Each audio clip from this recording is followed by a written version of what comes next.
halvimal juhul oleks Pontus neilt ära võetud ja temaga igasuguseid katseid ja uurimusi tehtud. Aga ka seda õnnetust ei tahtnud koerale ei vanemad ega tuttavad. Niisiis uurisid isa ja ema lihtsalt koeraraamatuid ja interneti ja segasid neist leidnud nõuannete läbi Pontusele sobivaid toidusegusid. Lõpuks tuli aega anda Pontusele koerapiima asendajad.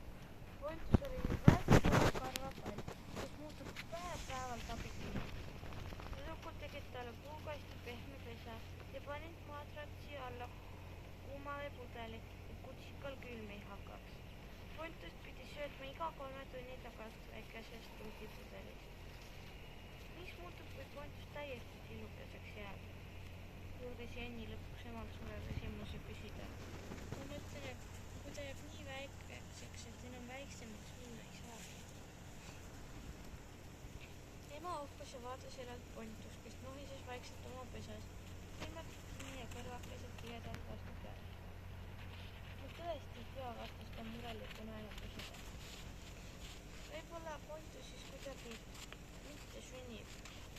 Jenni sai vastuse oma küsimusele juba mõne päeva pärast. Ühel hommikul pessa kuulates ei näinud ta Pontust. Jenni kergitas tekke, aga kutsikad ei paistnud ka nende all. Pesakasti äärel oli nii kõrged, et Pontus ei oleks suutnud nendest üle ronida. Nüüd see oligi siis juhtunud nad väikest rünnud. Pontus oli mitte sündinud, ta oli muutunud mitte milleks. Pontusele ei peetud matuseid, sest ta ei olnud ometi surnud. Pontusele peeti hoopis sünnipäevapidu koos lillede ja tordiga.